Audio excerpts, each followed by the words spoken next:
amigos de Señal 3 La Victoria, estamos nuevamente en este programa que se llama De Frente, y de frente latinoamericano. Voy a volver a explicar por qué de frente, porque aquí las cosas se hablan de frente y sin tapujos, porque aquí se dice la verdad, no se miente, porque aquí se cuenta la historia no de los vencedores, sino que de los vencidos, de aquellos que siempre hemos perdido, pero que tenemos la esperanza de recuperar lo perdido, de recuperar nuestros sueños, de recuperar nuestra memoria, de recuperar la cultura, la identidad. Por eso se llama De Frente este programa, porque vamos a estar siempre de frente a ustedes y ojalá sacando roncha, ojalá diciendo la verdad. Si sacar roncha es decir la verdad, bueno, vamos a terminar todo enronchados, yo creo, porque la idea es que digamos la verdad y estemos con la frente en alto también diciendo el por qué pasan las cosas en Latinoamérica y en Chile. Hoy día estamos con un compañero, un amigo, un hermano que ha estado en tiempos difíciles también apoyando a la Señal 3 de La Victoria, y que hoy día es director de la revista digital Política. Política. Con K. Política con K. Estamos con Luis Casado. Muchas gracias por estar acá. Hola, bueno. Nos conocimos hace un par de años. Un par de años en Francia. Nos presentó Néstor. Sí. Y desde ahí, como que siempre hemos estado trabajando en conjunto, nos ha apoyado en muchas cosas, muchos proyectos que hemos hecho también, entrevistas que estuvimos haciendo en el Galpón Víctor Jara. También estuvimos haciendo unas entrevistas solitarios. Y lo estuvimos conversando antes de esta entrevista, era más o menos el espacio que habíamos soñado en algún momento de poder construir y poder tener para poder desarrollar entrevistas a distintos personajes que nos interesaban de este país. ¿Cómo estáis? Yo, bien, excelente. Llegando hace poco de Francia. Llegué hace una semana, el martes pasado. Ya. Oye, ¿cómo está Política? Política está creciendo. Política comenzó hace ya, curiosamente, 14 años, de manera muy modesta, como una hojita que se insertaba en otra publicación. Luego siguió saliendo de manera digital, se transformó en revista y durante unos cuantos años estuvo saliendo mensualmente, después quincenalmente, una revista de 60, 70, 80 páginas con artículos de fondo.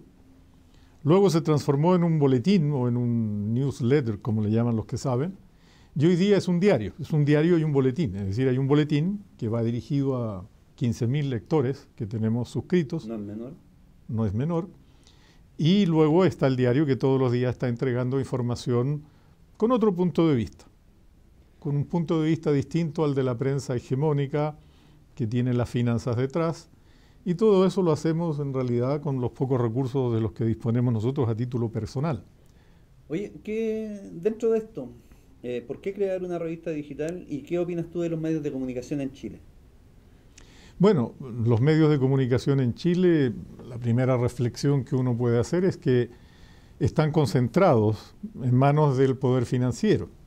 No hay una gran variedad, no hay pluralidad de la prensa o de los medios en este país, lo cual hace que haya una sola voz, una sola forma de mirar las cosas, una sola interpretación, y que esa interpretación sea prácticamente obligatoria para todo el mundo, desde el kindergarten hasta el cementerio. Nosotros tenemos la intención de ofrecer otra forma de ver las cosas, puesto que pensamos que es legítimo tener un punto de vista distinto. Oye, ¿por qué los medios de comunicación están concentrados? ¿Y por qué los canales de televisión, estando en quiebra durante hartos años, no quiebran? Bueno, los medios de comunicación, la prensa, la televisión, la radio, suelen formar parte de un esquema de dominación y son una herramienta al servicio de los que están ejerciendo el poder, eso no solo aquí en este país, sino en muchos otros países. De tal manera que es un pilar fundamental de lo que cada cual está viviendo día a día. Viendo esto, ¿qué nos queda entonces a los medios de comunicación? ¿Por qué es necesario que hayan televisiones comunitarias? ¿Por qué es necesario que hayan radios comunitarias? Y prensa escrita también que no va con el sistema. Para reflejar la diversidad de opiniones que existe en el país. No todo el mundo piensa lo mismo con relación a cada tema. Ahí piensa, por ejemplo... ¿Tiene que haber un arcoíris? ¿O tiene que haber una diversidad? Probablemente una diversidad que sea aún mayor que la del arcoíris. Hay gente que piensa... ¿El arcoíris no representado o no representado? Bueno, el arcoíris es una forma de expresar la diversidad. No todos somos iguales y eso es una evidencia. Todo el mundo merece respeto. Poco importa cuál es el color de tu piel, cuál es tu religión, cuál es tu punto de vista, cuál es tu oficio, en qué te ganas la vida, etcétera, etcétera, etcétera, etcétera. Todos merecen respeto y todos tienen el derecho de expresar su punto de vista. Pero hay una región de este país, de millones y millones de personas, que son los trabajadores asalariados, desde el más modesto hasta el más encumbrado o sofisticado, que no tiene punto de vista, que no lo expresa. No es que no lo tenga, no lo expresa, no tiene dónde ejercer una vocería, salvo puntualmente cuando hay movimientos sociales, y es necesario que la televisión comunitaria, la radio comunitaria o la prensa digital pueda hacerse cargo de esa diversidad. Yo quería dar un ejemplo, ¿no? Para algunos, Quintero y Puchuncaví es una zona de sacrificio. Y lo dicen y pareciera que eso no emociona a nadie. Es decir, estamos intoxicando, envenenando, matando, induciendo el cáncer y enfermedades de todo tipo en cientos, en miles de niños, de mujeres, de hombres, de adultos. Y nadie dice nada. Es normal que en este país haya zona de sacrificio para que, por el otro lado, haya una zona de lucro. Bueno, ¿alguien tiene una opinión distinta? Yo tengo una opinión distinta. No es legítimo, no es bueno sacrificar a la población en beneficio de un lucro que nadie sabe dónde va, que no le llega a este país. Entonces, zona de sacrificio el mar, zona de sacrificio la minería, zona de sacrificio la salud, zona de sacrificio la educación. Este país es una zona de sacrificio de Arica a Magallanes. ¿Y esto es por qué? Porque ¿dónde está el negociado?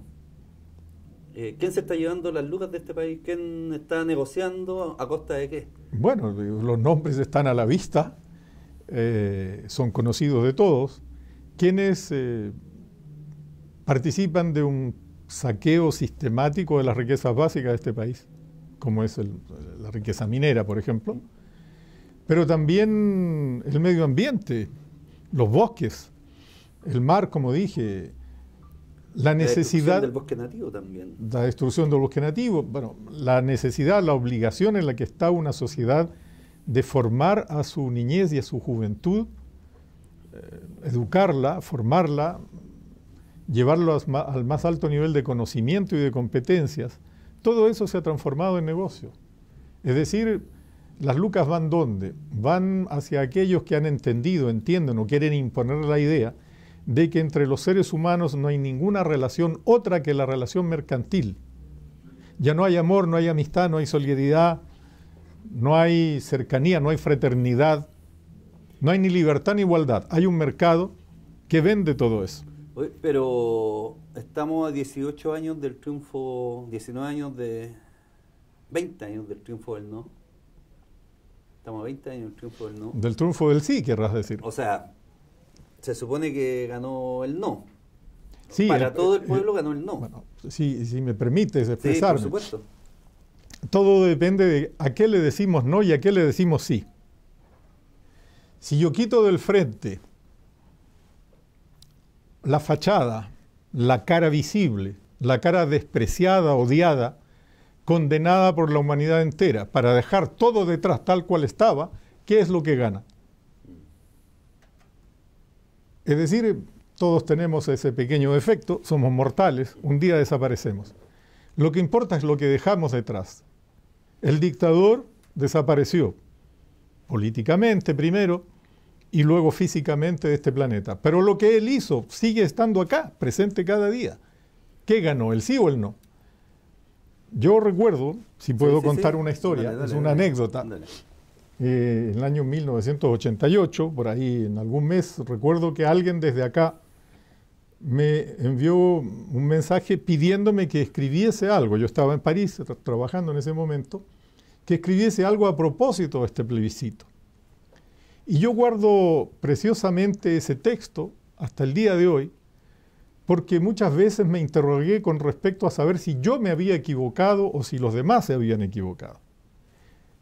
El título de la nota que intenté publicar y que difundí luego era Las trampas del plebiscito. Cuidado. ¿Quién está guiando esta, entre comillas, salida? ¿Quién la ordena? ¿Quién la financia? ¿Quién pone las condiciones? ¿Qué ocurre en un caso como en el otro? Yo estaba lejos de saber en ese momento que todo estaba ya negociado a espaldas del pueblo de Chile, que las reuniones habían proliferado no solo en Santiago, también en Madrid, o en Nueva York, o en Washington, y que había gente que había decidido que había que encontrar una salida para la fachada, para la máscara esta odiada de todo el mundo y condenada por el planeta, que era el dictador, para conservar, sin modificar en nada sustancial, el sistema que había sido creado durante la dictadura. ¿De qué partido era esa gente? Bueno, ¿de qué partidos eran? Yo no sé, en ese momento era un conglomerado de 17 organizaciones, algunas de ellos conscientes, más de alguno probablemente inconsciente, pero los más culpables eran los conscientes. Es decir, lo que se llamó en su día la concertación, que ha gobernado este país durante 20, 25 años, es decir, una cantidad significativa de años, y que no ha cambiado nada sustantivo en el sistema que heredamos de la dictadura, ni la Constitución, ni el Código del Trabajo. El compañero Lagos le hizo modificaciones, el compañero socialista Lagos le hizo... El señor Lagos, para no faltarle el respeto, firmó la obra de Jaime Guzmán y la obra de la dictadura. ¿Pero tú crees que a esta altura, a esta gente es necesaria no faltarle el respeto? ¿Con todo lo que han hecho en el país? Yo no creo que... Bueno, yo quisiera ponerlo de otra manera. ¿Ya? No es un problema de falta de respeto, es un problema de decirles que se vayan al sitio de donde vinieron. Y cuando lo digo de esa manera, puede ser muy irrespetuoso si uno... Pero lo estás diciendo con mucho respeto. Lo estoy diciendo en una forma que conviene a mi juicio. Es decir, más de respeto a quienes nos escuchan, claro, que hacia las personas que se merecen el comentario que estamos haciendo. A eso me refiero.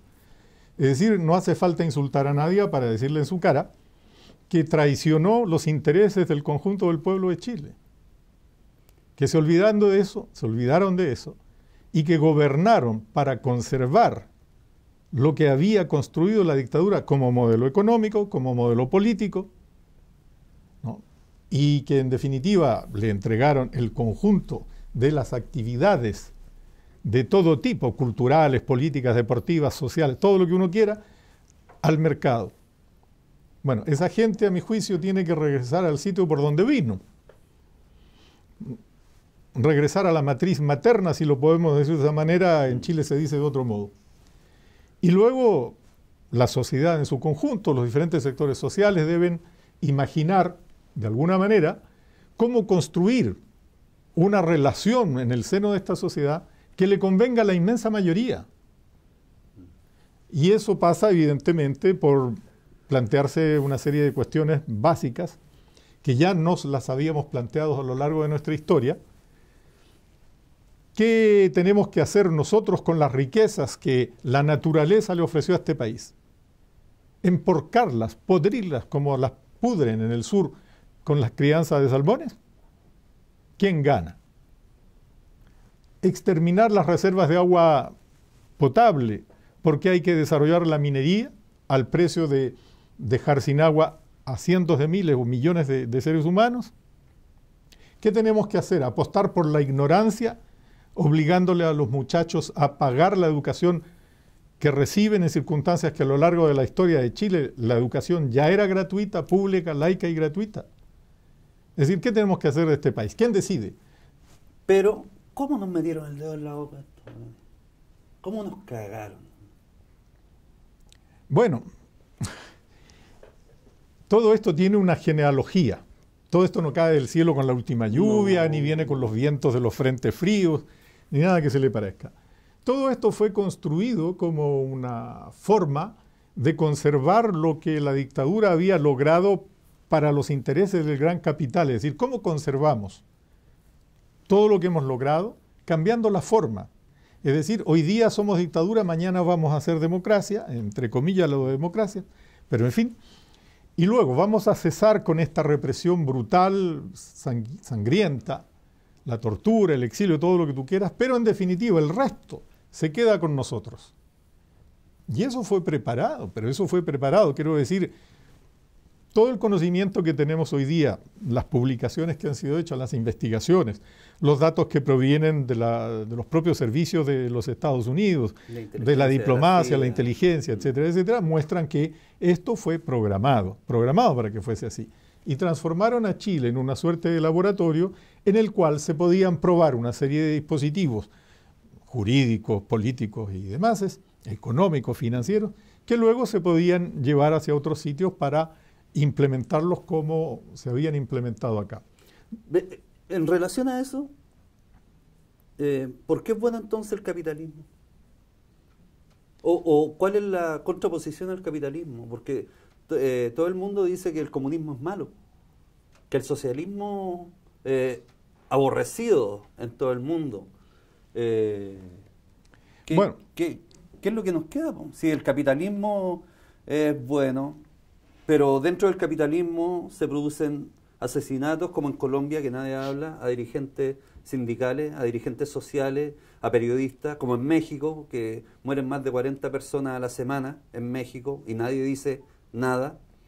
Y acá en Chile o en otros países socialistas, en Cuba, no muere nadie de asesinato. Y Cuba es un país socialista. En Venezuela, cuando fueron las guarimbas hace un tiempo atrás, los que estaban matando a la gente, a los dirigentes en la calle, eran la misma gente de la derecha, que hasta quemaron a los mismos protestantes. Entonces, ¿cuál es la salida a todo esto? Bueno, ¿Y por qué los medios nos venden además la pomada de que el socialismo es malo? Bueno, yo quisiera abordar ese tema que me parece extremadamente importante e interesante en la perspectiva histórica. A lo largo de la historia, estamos hablando de milenios,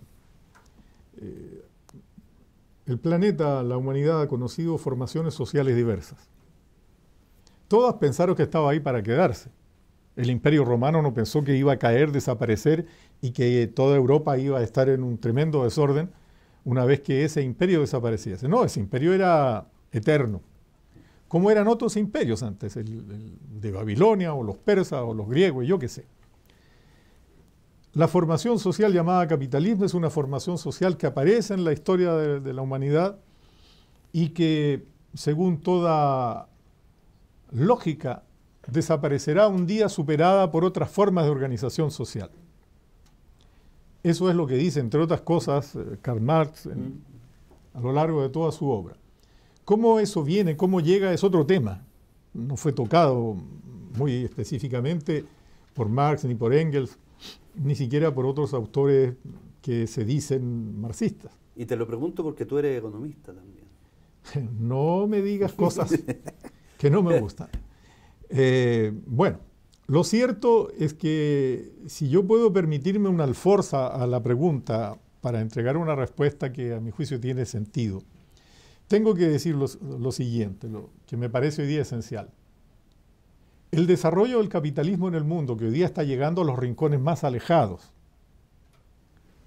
como lo imaginó el propio Marx en su día, que está en toda África, que está en Asia, que está en lugares más alejados del planeta, ha terminado por generar condiciones de imposibilidad a la permanencia de la especie humana sobre el planeta.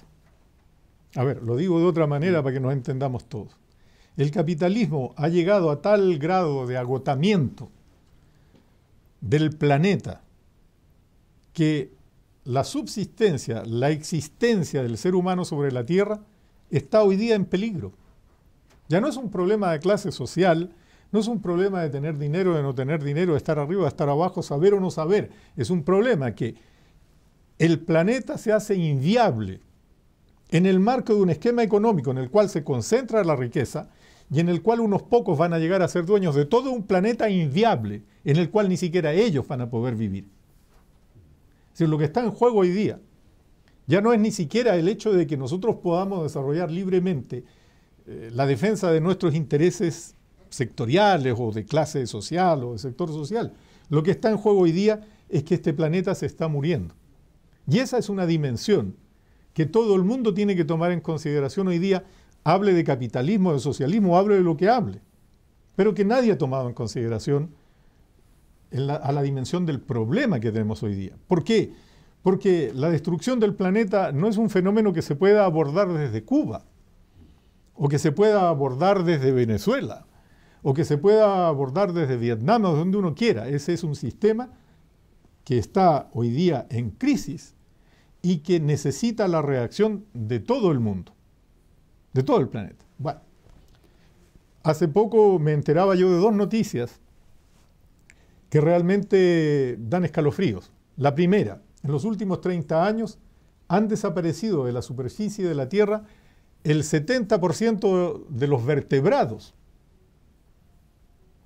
Dentro de 10 o 15 años va a haber más plástico en el mar que peces.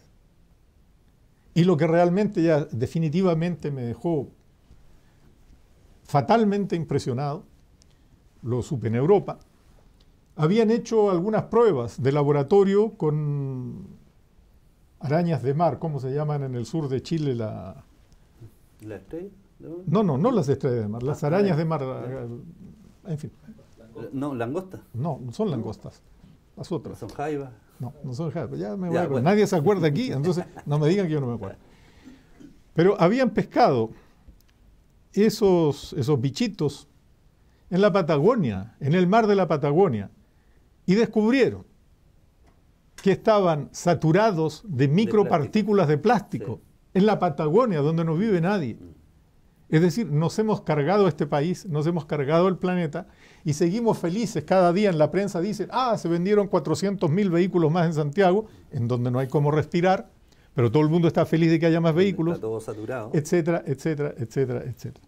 Entonces, cuando nos planteamos el tema de saber cuál es la solución al capitalismo, durante muchos años todo el mundo respondía automáticamente el socialismo, en fin, lo que fuese. Cuando nos planteamos esa misma pregunta hoy día, 30, 40 años más tarde, en realidad nos tenemos que preguntarnos cuál es la solución para seguir viviendo en este planeta. Y ahí, pues los científicos, programas de investigación espacial, gastan miles de millones de dólares en la búsqueda de un eventual y potencial planeta que pudiese acoger a la especie humana, porque ya nos cargamos la Tierra y no gastamos nada en tratar de salvar el planeta en el que sí estamos y en el cual vivimos hoy día ya pronto 8.000 millones de seres humanos. Pero eso es a causa del capitalismo. Eso es a causa del capitalismo, a la causa de esta evolución de la sociedad a lo largo de milenios que llevaron a esta formación económica que se llama el capitalismo, que algunos pretenden es el sumum del desarrollo de la inteligencia humana, y que es tan inteligente que sencillamente nos va a matar a todos, incluyendo a aquellos que defienden el capitalismo. Entonces hoy día nosotros nos preguntamos, a ver, espera, ¿cuál es la respuesta? ¿Cuál es la solución? ¿Cómo abordamos el tema? Primero que nada, tú mencionaste el hecho de que yo entiendo algo de economía, admitiendo que así sea. Tenemos que cambiar toda la economía en el sentido de que no es posible seguir produciendo en un esquema de oferta en el cual cualquiera produce lo que le da la gana porque siempre habrá algún idiota que va a comprarlo, para pasar a un sistema en el cual hagamos una economía de la demanda, que intenta satisfacer las necesidades básicas de miles de millones de seres humanos sin cargarse el planeta, sin exterminar las abejas, sin exterminar los peces, sin exterminar el aire puro. Y eso es muy difícil de comprender, y eso, si lo pones en práctica, termina y liquida el capitalismo como forma de organización de la economía. Bueno, ¿cómo le vamos a llamar a eso? Socialismo, no tengo idea, ya veremos. Tenemos que inventar. El socialismo plantea una serie de cosas y de soluciones. Nosotros no podemos dejar de decir que allí donde conocimos lo que se llamó el socialismo real, era tan o más productivista que el capitalismo. Productivista, no estoy diciendo que las condiciones de producción fuesen las mismas, pero también se pensaba o pensamos en algún momento que la Tierra era infinita, que no se agotaba, que esto podía durar per secula seculorum, y no es así. Y no es así. Hoy día estamos haciéndole frente a un fenómeno que es el fenómeno de la inmigración, que es un fenómeno que también afecta a Chile por diferentes razones. Y todo el mundo mira el tema de la migración con los binoculares, pero los binoculares al revés. Es decir, ve la cosita pequeña. Llegaron 40 haitianos, 50 venezolanos, 250 colombianos, etcétera, etcétera, etcétera. El problema está en que la inmigración masiva del planeta ya se está dando por cientos de millones de personas, no por miles, por cientos de millones de personas que tienen que abandonar regiones enteras del planeta en las cuales es imposible vivir, en donde ya no hay agricultura, en donde la contaminación hace imposible seguir estando junto a la familia, en donde no hay agua potable, etcétera, etcétera, etcétera, etcétera. Y ese tema nos debe importar. ¿Por qué? Porque el 80% de las migraciones que se dan en el planeta se dan en el hemisferio sur, es decir, en los países menos afortunados, para no llamarles miserables. Parece que ahora somos emergentes, entonces no conviene decir que somos miserables. Y entonces tenemos la responsabilidad nosotros de decir, bueno, ¿y cómo le hacemos frente a aquello? A mí, no sé, me parece caricatural y ridículo leer algunos titulares o escuchar en la televisión de que, no sé, el gobierno, el Estado, la autoridad pública, no sé quién diablo, filtra o va a filtrar, en fin, un centenar de inmigrados. Pero si van a ser millones. Hoy día Europa está afrontando una crisis de la migración, ¿no? Intentando detener el viento, el aire, las tempestades. Es imposible. Pero es por la causa de ellos mismos, de sus propios países que... Una vez más, todo tiene una genealogía. Claro. Cuando Francia, Gran Bretaña se van a bombardear Libia, Siria, Irak, Afganistán, en fin, a promover las guerras, la primavera árabe, en África, etcétera, etcétera, etcétera, ¿qué diablos pueden hacer millones de seres humanos si no es alejarse de los focos de conflicto en los cuales durante décadas mueren millones y millones de personas? ¿Qué hago yo con mi familia? Pues me voy de allí. ¿Para dónde me voy? Un sitio en el cual se pueda vivir, en donde todavía no haya guerra, o por lo menos estén protegidos. No estar tranquilo. Para estar tranquilo. Bueno, y resulta que al frente, atravesar el Mediterráneo no es lo mismo que atravesar el Pacífico, claro, es más breve. En fin, se imaginan que cambiando de continente, pues las cosas van a resolverse. Pero no son 50, no son 100, son decenas de millones. En Turquía, en este momento, hay 7 millones de inmigrados que Turquía detiene y no deja salir de su frontera porque la Unión Europea le paga miles de millones de euros para que no les deje salir. Correcto. Y del otro lado, por el Mediterráneo, llegan cientos de miles y miles y miles y se ahogan por decenas de miles. A lo largo de sus últimos años hay 30, 40, 50 mil personas que se han ahogado en el Mediterráneo intentando llegar a Europa. ¿Cuál es la respuesta? Además está el tráfico de personas, además está el negocio de los gobiernos. No olvides lo que dije al principio. Sí. La única relación posible entre seres humanos es la relación mercantil. Todo es negocio. Incluyendo la ayuda humanitaria. Porque los gobiernos se... La ayuda humanitaria afortunadamente aún existe, hay gente decente y bien en este planeta, todavía afortunadamente. Pero hay quienes piensan que si tú estás aquí y quieres llegar allí, eso es un negocio. Es decir, estoy acá en este sitio donde nosotros nos encontramos, tengo que transportarme para no sé dónde diablo, es un negocio. Transantiago es un negocio. No es un servicio público. No. Lo mismo, salir de África, llegar a Europa, también es un negocio. Mire, que está prohibido. Bueno, pero si está prohibido es un negocio aún mejor. Mientras más prohibido esté, más caro es el negocio. Es que lo veíamos acá con cantidades de inmigrantes haitianos que llegaban a Chile. Aviones durante toda la noche viniendo, pero a lo que yo voy es que primero se entrega la ayuda humanitaria. Primero Chile estuvo desarrollando ayuda humanitaria en Haití con los cascos azules durante mucho tiempo. Pero después parece funcionó también y funcionó también que todo el mundo está huyendo de allí. Claro, bueno, pero, y además, ¿cuál es el negocio con la migración? Porque al final te das cuenta de que un haitiano son tan pobres que no tienen para un pasaje en avión. Y entonces, ¿cuál es la estructura? ¿Qué? Dime qué. ¿Cuál es el negocio con el tema de la migración? ¿Qué es lo que pretenden los gobiernos? Porque esto yo no creo que eso sea solamente de un privado que le está pagándole los pasajes a los pobres negritos que vienen de Haití para hacerlos trabajar aquí en Chile, para darle la esperanza de un trabajo. Yo creo que aquí hay un negocio detrás, como lo que tú decías, todo es mercantil, todo es negocio. Sí, claro. Pero están metidos los gobiernos. Pero Está metido el gobierno de Bachelet cuando empezó con los cascos azules en Haití, después vino Piñera, después, bueno, esto viene de Ricardo Lagos, pero hay negocios detrás de esto, de parte de los gobiernos y también de parte de la empresa privada, que pueden ser los mismos gobernadores que están detrás de estos negocios, ¿no? Mira, seamos justos. Toda la responsabilidad que uno le pueda cargar a los gobiernos de Chile, de cualquier color o de que fuesen, cualquier país que sea con el tema de la inmigración, tiene una vez más raíces, genealogía. Haití fue el primer país, creo, del continente americano que se liberó. por supuesto, y eso le ha causado... Y a partir de ese momento, todo el mundo les ha caído arriba. Todo el mundo. Napoleón, que envió a algún general para aplastar aquello y volver a reimponer el esclavismo.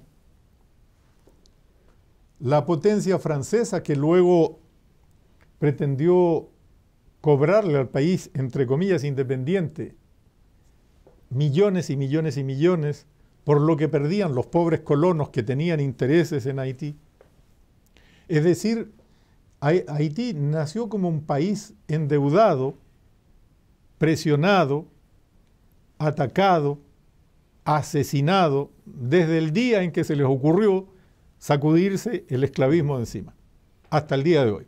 Estos señores de estos últimos años son un fenómeno casi secundario, miserable de cara a todo lo que le han hecho sufrir a Haití, que ha sido invadido más de una vez por las grandes potencias, los Estados Unidos, Francia, yo qué sé.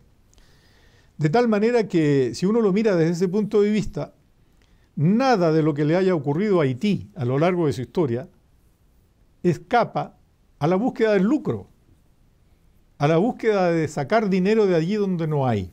Hay una expresión que a mí me encanta que dice, mire usted, el dinero hay que ir a buscarlo entre los pobres. Es cierto que los pobres no tienen mucho dinero, pero también es cierto que hay muchos pobres. Demasiado. Entonces, claro, hay que ir a buscar el dinero entre los pobres. Bueno, Haití ha tenido que sufrir aquello, pero no es el único. Grecia en Europa, claro, otro, el Congo en África, en fin, quiero decir, este propio país. Es decir, nosotros nacimos endeudados, porque eso tampoco se cuenta en la historia de nuestros países, por la sencilla razón de que cuando cada uno de nuestros países buscó su independencia de la corona española, había quien nos vendía armas. Y como no teníamos dinero, tranquilo, no hay problema, le hago el crédito. Claro. Bueno, es decir, todo. Entonces comprábamos barcos, comprábamos fusiles, yo qué sé. Y claro, ahora somos independientes. Sí, claro, independientes, pero ahora hay que pagar la factura. Y entonces nos daban un crédito para pagar el crédito. Y sumábamos intereses sobre intereses. Y al final de cuentas, la larga historia de la humanidad, de la descolonización y todo aquello, a lo largo de siglos, se ha traducido en ¿qué? En la acumulación de la riqueza en los países que nos suministraban el crédito, las armas y que nos hacían pelear los unos con los otros. Una cuestión curiosa, me pareció curiosa. la batalla naval de Iquique, todos los barcos que estaban ahí, los peruanos y los nuestros venían de la misma manufactura de Inglaterra. Y los cañones. Es decir, les vendían a uno y les vendían a los otros. Y entonces, al final de cuentas... ¿Te parece conocido eso? ¿Te parece conocido? Sí. Bueno, al final de cuentas, ¿quién paga? Entonces, la respuesta al tema de la inmigración, al tema de los haitianos, al tema de la forma en la cual lo aborda cada uno de nuestros países es, desafortunadamente, eso es, ha sido y seguirá siendo, desafortunadamente durante algún tiempo, un negocio. Un ejemplo que tiene que ver con Europa y no con América del Sur. En Alemania, Angela Merkel, en un momento determinado, frente a esta crisis de la migración, dijo, no, vengan masivamente, aquí vamos a tener trabajo, en fin, vamos a arreglar el tema. Y lograron entrar en el marco de esa política, que duró muy poco tiempo, 800.000 inmigrados. Sirios por la mayor parte, kurdos, en fin, afganos y yo qué sé, africanos de diferentes países y todo lo demás. Ahora, ¿qué consecuencia tuvo eso económicamente de cara a la actividad económica alemana? Hasta ese momento, en el marco de lo que fueron las leyes Hartz, que fueron aprobadas, impuestas cuando Gerhard Schröder era el canciller de Alemania, habían salarios de 1 euro la hora. No es mucho, ¿eh? No es mucho la hora. 750 pesos la hora. Bueno, exactamente. Bueno, cuando llegó esta masa de población que estaba ansiosa de encontrar tranquilidad, paz, un hogar, un trabajo y organizar una vida, pues el salario de 1 euro la hora pasó a 80 centavos la hora. Yo no sé si se puede hacer un calculito para decir, a ver, cuántos miles de millones de euros pasaron del campo del trabajo al campo del capital solo por ese mecanismo. Es decir, que allí donde todo el mundo quiso ver al principio, incluido yo, un gesto humanitario, había detrás un gesto que era eminentemente mercantil. Alemania tiene una tasa de natalidad que es desastrosa. Es decir, Alemania es un país que es tan feliz que ni siquiera hacen nuevos alemanes, los tiene que traer de afuera, y los viejos no viven en Alemania, los mandan a vivir en países de bajo costo de bajo costo claro. De mano de obra. Bueno, pues ellos entonces importan mano de obra. Y necesitan no 800.000, necesitan 15 millones de aquí a 10 años, 15 años. Es decir, bueno, entonces es una vez más una relación mercantil, ¿no? Y desafortunadamente quienes están atravesando hoy día el Mediterráneo, o intentan hacerlo, caen en manos de estos traficantes, de los cuales conviene preguntarse, ¿cómo es posible que la primera potencia económica del planeta, que es la Unión Europea, no tenga cómo atacar a los traficantes y no al miserable que transportan? No sé si me explico. Sí. Frente a eso hay diferentes puntos de vista. La derecha, o algún representante de la derecha europea, dice que eso hay que resolverlo por medios militares, es decir, poner barcos en el Mediterráneo para que los africanos no salgan de África. O sea, hay que dejarles morirse en África y que no lleguen a Europa. Y a nadie se le ocurre que probablemente si cambiasen las políticas económicas que les imponen a los países africanos, esos africanos se quedarían en su país trabajando tranquilamente. Serían felices. Claro. Pero ¿quién impone la apertura de las fronteras comerciales en África? ¿Quién impone el monocultivo? ¿Quién impone la llegada de productos agrícolas desde Estados Unidos o desde Europa? Y bueno, ¿y el agricultor africano qué hace?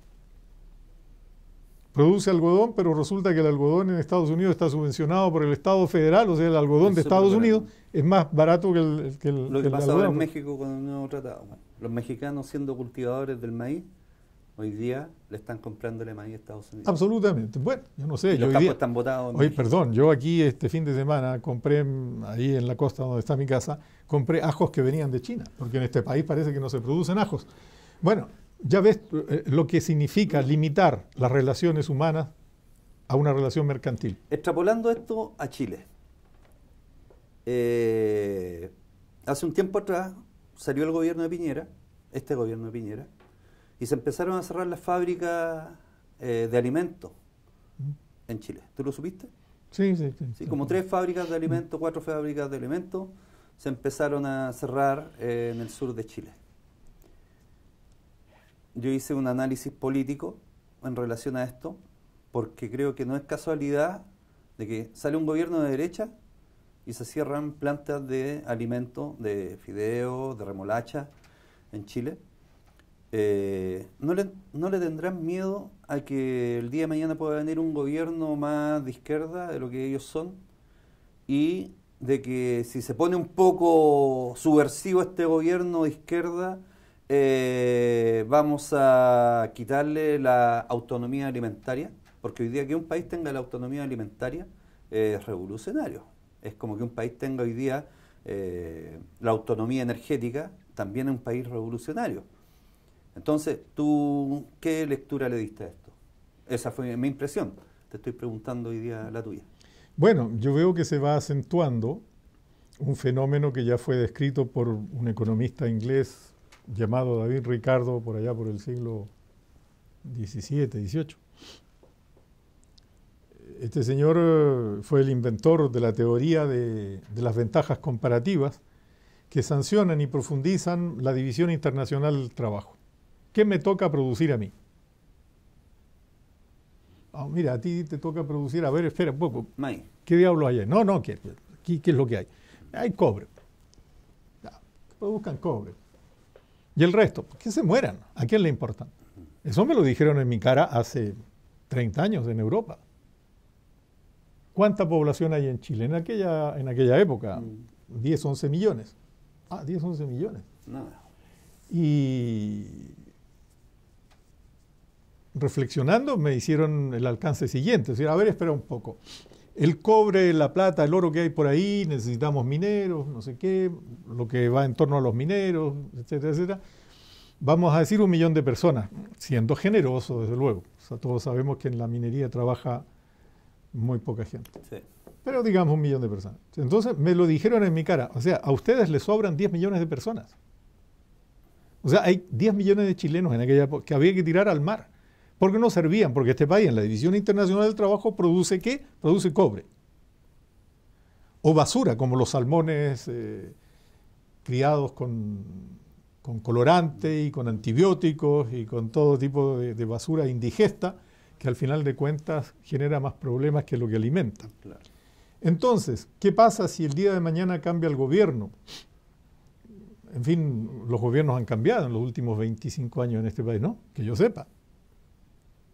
¿Qué es lo que ha cambiado en la política económica? Absolutamente nada. Sustancial. No, lo que pasa es que yo tengo un alma sensible y soy un poco más social. Entonces voy a distribuir un bono. Eso no le cambió la vida a nadie en este país en los últimos 25, 30 años. Bueno, entonces el problema que se plantea no es el de saber qué gobierno va a llegar. El problema que se plantea es quién va a dirigir el país, que es distinto. Y en el marco de esta Constitución, los que dirigen el país no tienen nada que ver con los intereses del país, con los 17 millones de chilenos. Incluyendo a la gente del Frente Amplio que puede venir. Los 17 millones de chilenos, independientemente de dónde vengan y dónde se reconozcan. En todos los países surgen grupos, movimientos, asociaciones, clubes que se frecuentan y exponen ideas. El problema está en que hay un proverbio que lo dice muy bien. Otra cosa es con guitarra. Te doy la guitarra a ver qué haces tú.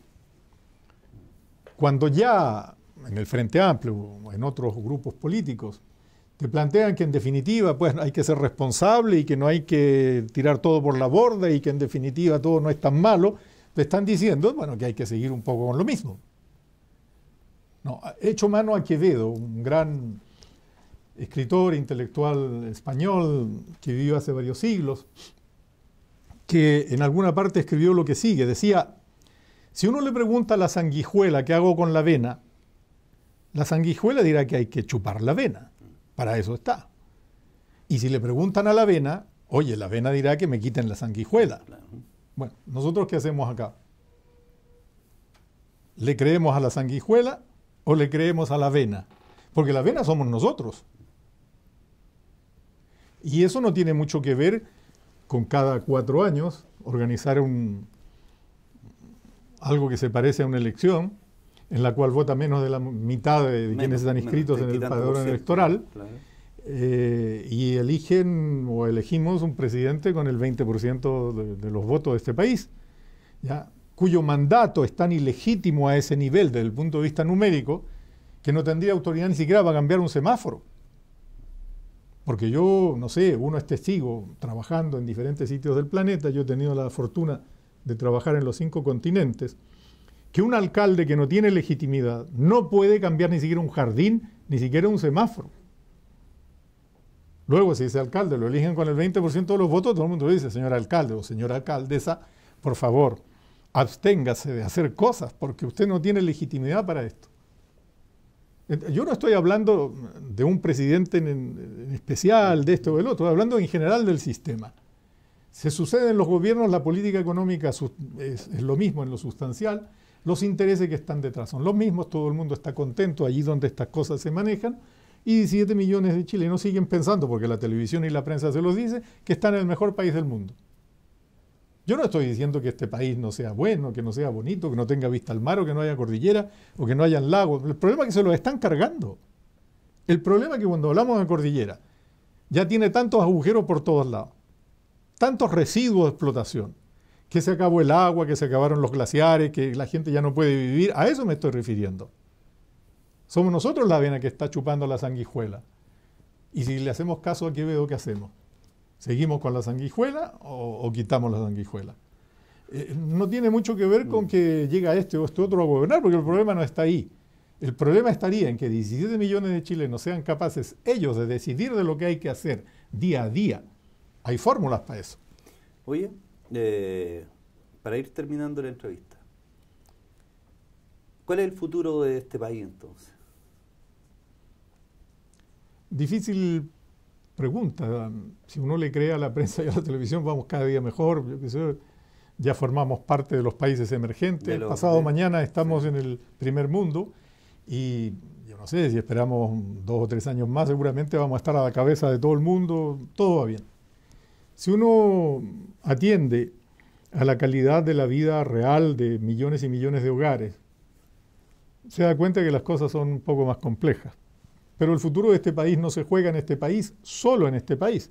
El futuro de este país se juega en el conjunto de lo que ocurre en el planeta. Primero que nada, con el tema del calentamiento global, del agotamiento ecológico del mundo, con la imposibilidad de seguir subsistiendo en un planeta en el cual ya ni siquiera el aire es respirable, etcétera, etcétera, etcétera, pues las cosas se ven con densos nubarrones, como dirían... pronosticando el tiempo. Como dirían los meteorólogos, es justamente lo que iba a decir, viene un frente frío, ¿no? En un país en el cual que llueva es noticia, en algún país tenía que ser noticia el hecho de que llueva, pues viene un frente frío. Y ese frente frío tenemos que hacerle frente, ¿cierto?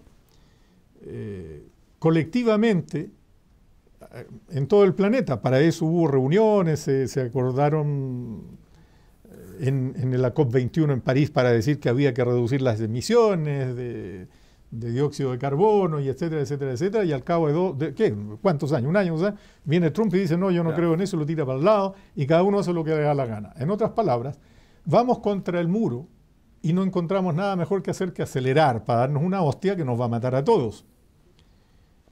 El futuro de este país se enmarca en el destino de la comunidad de naciones. Y el destino de las comunidades de las naciones puede tener un futuro brillante siempre y cuando nos hablemos los unos a los otros y no nos tiremos basura porque hay 2 kilómetros cuadrados de mar en alguna parte que no queremos que le cedamos a nadie porque ya son la propiedad de 7 familias. Claro. Entonces, nosotros tenemos que vivir y seguir viviendo y conviviendo ad eternum con nuestros vecinos. Y nuestros vecinos son, nos guste o no nos guste, los argentinos, los peruanos y los bolivianos. Y luego América del Sur y el resto del continente y el resto del planeta. Pero si todas nuestras expectativas están residiendo, están basadas y apoyadas en que vendimos 400.000 vehículos más para seguir contaminando, pues, ¿qué quieres que te diga? Un día se va a acabar el cobre, como se acabó en algún sitio el oro, y esta gente se va y fuera y adiós. Y nadie te da la mano para decirte hasta luego, gracias. Simplemente se van. Los chilenos no son capaces, la población de este país, los 17 millones de habitantes de este país, ¿somos o no somos capaces de tomar nuestro futuro en nuestras manos? Esa es la cuestión. Por último, mirando a esta cámara, envíale un mensaje a la gente que te va a estar viendo en relación a qué podemos celebrar el próximo 5 de octubre. Personalmente, lo lamento, no tengo nada que celebrar. El 5 de octubre fue la consagración de un sistema perverso, radicalmente odioso, en el cual estamos todos sumidos hasta el día de hoy. Eso fue una mascarada en la cual nos engañaron con respecto al objetivo y a los fines y a los medios con los cuales íbamos a acceder a aquello. La alegría debía llegar, todos estamos muy alegres, como todo el mundo sabe, y creo que es hora de que el conjunto de la nación pueda despertar de un mal sueño y hacerse una pregunta: ¿qué quiero hoy para mí? ¿Qué quiero mañana para mis hijos?